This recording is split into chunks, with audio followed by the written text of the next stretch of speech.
जान भी देंगे ऐ वतन। दूसरा और एक उदाहरण देता हूं। अंग्रेजों ने भारत के किसानों पर अत्याचार करने के लिए एक और कानून बनाया जो सारे किसानों के दुख बढ़ाने वाला कानून है इस समय। वो कानून क्या है? किसान अपनी जमीन में कुछ भी पैदा करे, गेहूं, चावल, चना, दाल, मटर, कुछ भी पैदा करे, लेकिन उसका भाव तय नहीं कर सकता। गेहूं पैदा करे किसान, भाव तय करेगी सरकार। धान पैदा करे किसान, भाव तय करेगी सरकार। गन्ना पैदा करे किसान, भाव तय करेगी सरकार। सरसों पैदा करे किसान, भाव तय करेगी सरकार। माने पैदा करेगा किसान और भाव तय करेगा कोई अधिकारी। सरकार माने अधिकारी, और एक ऐसा अधिकारी भाव तय करता है जिसने जिंदगी में कभी खेती नहीं की। एक बार मैं आपको सच्ची घटना सुनाता हूं। दिल्ली सरकार जो है, भारत सरकार, इसका एक अधिकारी, मेरे से उसका झगड़ा हुआ।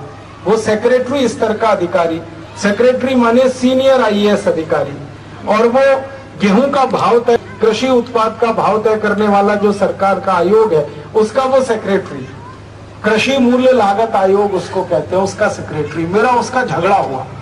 मैंने कहा भैया तुम गेहूं का भाव तय करते हो 11 रुपए किलो, मैं खेती करता हूं, किसान हूं, और मेरे हिसाब से 11 रुपए किलो का भाव तय करना ये किसान पर सबसे बड़ा अत्याचार है।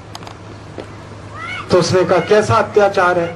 मैंने कहा ये 11 रुपए किलो तो कोई बात नहीं बैठती। हम 1 किलो गेहूं पैदा करें, मात्र 11 रुपए में बिके। कहने लगे कितने में बिकना चाहिए? मैंने कहा भैया 100 ग्राम का साबुन 15 रुपए में बिकता है इस देश में। साबुन खरीदो नहाने का, किसी भी कंपनी का लेने जाओ तो 100 ग्राम का साबुन 15 रुपए का है। मतलब ये है कि 100 ग्राम नहाने का साबुन खरीदने के लिए मुझे 1.5 किलो गेहूं बेचना पड़ता है। इसका माने मेरे 1.5 किलो गेहूं की कीमत नहीं है, 100 ग्राम का साबुन उससे भी ज्यादा महंगा है। और 1.5 किलो गेहूं अगर किसी को आटे के रूप में दे दिया जाए तो 2 समय की रोटी बना के खा सकता है एक परिवार।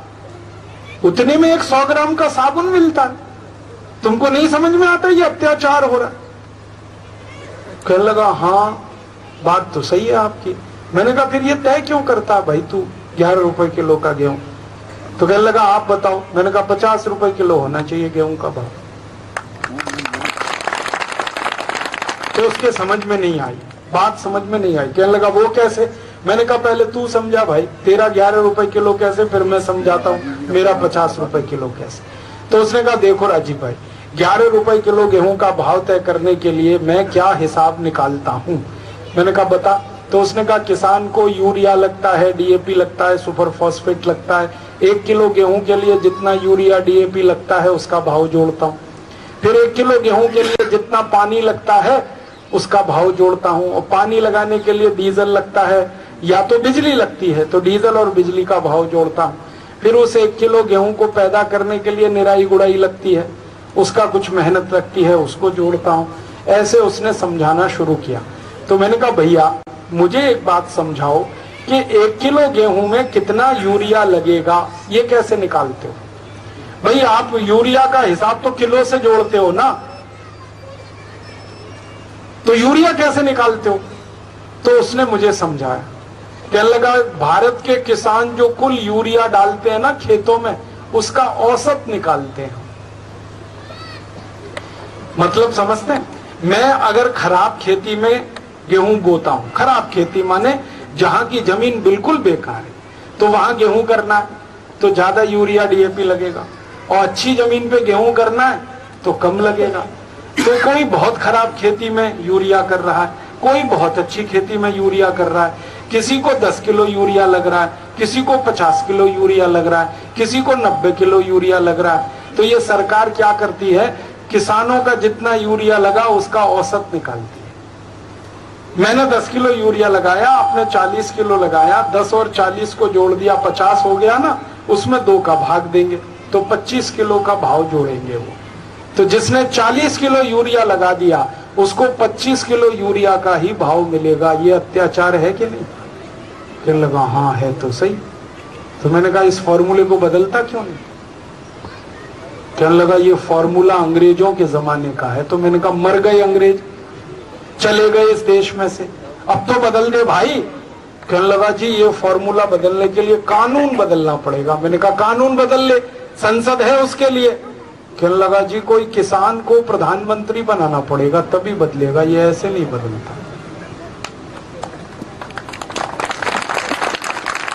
माने कानून बदलता नहीं तो अत्याचार ऐसे होता। मैंने कहा भाई पानी का हिसाब लगाता वो कैसे?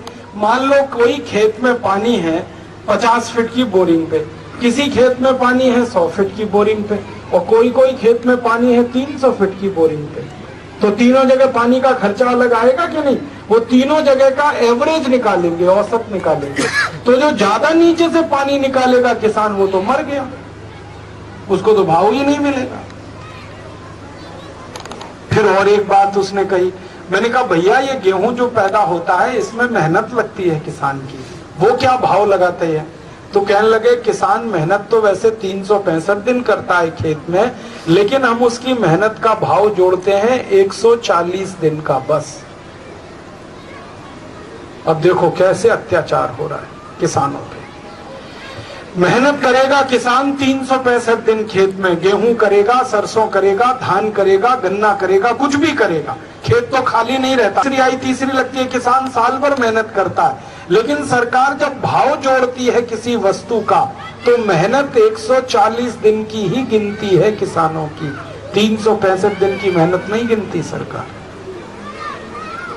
इसका माने आधे से ज्यादा दिन की मेहनत फोकट में चली जाती है किसानों की। और जो मेहनत जोड़ी जाती है किसानों की भाव तय करने में, वो मेहनत है जो सबसे कम मजदूरी वाली मेहनत है। हमारे देश में सबसे कम मजदूरी वाली मेहनत है नरेगा योजना। आपने सुना नरेगा एक योजना चल रही है, उसमें क्या मेहनत मिलती है? 100 रुपए रोज, और मेहनत कितनी? 8 घंटे की। तो 8 घंटे की मेहनत में 100 रुपए रोज की जो मजदूरी बनती है नरेगा योजना में, किसान की मजदूरी उतनी ही जोड़ी जाती है गेहूं की फसल करने के समय में। एक तो 140 दिन की मेहनत जोड़ते हैं और 100 रुपए रोज के हिसाब से जोड़ते हैं। और बड़ा विचित्र है ये देश कि जो किसान गेहूं पैदा करके देश को मदद कर रहा है, उसको मेहनत 100 रुपए रोज की है, और वो किसान अपना खेत बेच दे और किसी बैंक में जाके चपरासी हो जाए और चपरासी होकर झाड़ू पोछा लगाने लगे, तो उसकी रोज की मेहनत 300 रुपए की हो जाती है। खेत में हल जोते तो 100 रुपए का मेहनताना है, और बैंक में जाके झाड़ू पोछा लगाए तो 300 रुपए का मेहनताना है। इसका माने सरकार का फॉर्मूला ऐसा है जो किसानों को खेत बेचने के लिए मजबूर करता है, माने खेती में घाटा ही घाटा है। एक तो 365 दिन की मेहनत में 140 दिन का मेहनताना, दूसरा मेहनताना सबसे सस्ता। और ये अत्याचार कब से चल रहा है? अंग्रेजों के जमाने से चल रहा है। तो सेक्रेटरी ने अपनी बात समझा दी। अब मैंने कहा इसको उल्टा करने की जरूरत है। कहने लगा क्या? मैंने कहा किसान जो खेत में मेहनत करता है वो 365 दिन की जुड़नी चाहिए, क्योंकि सभी कारखाने में यह नियम है कि नहीं?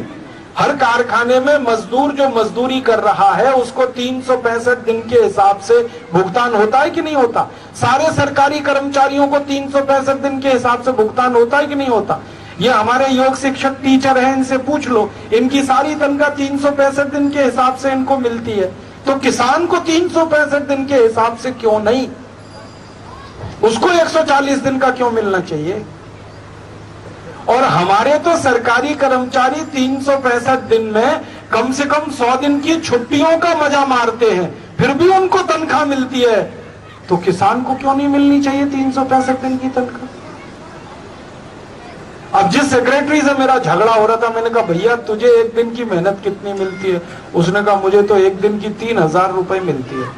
मैंने कहा हरामी के पिल्ले, 3000 रुपए तू अपनी रोज की मेहनत गिनता है और किसान को एक दिन की मेहनत देने में 100 रुपए में तेरी दम निकलती है? तेरे बाप का पैसा है ये?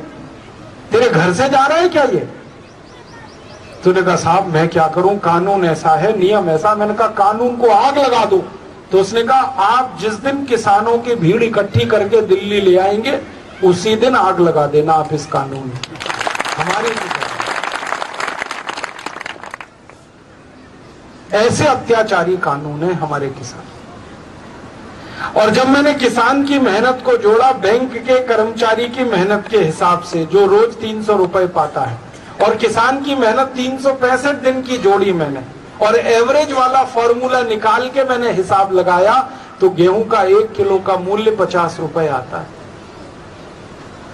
धान का 1 किलो का मूल्य 40 रुपए आता है, कपास का 1 किलो का मूल्य 52-55 रुपए आता है। कपास का माने कपास होती है 5500 रुपए क्विंटल की, गेहूं होता है 5000 रुपए क्विंटल का, धान होता है 4500 रुपए क्विंटल का, सरसों हो जाती है आज जो कीमत है उससे 3 गुनी ज्यादा। सब कीमतें बढ़ती हैं।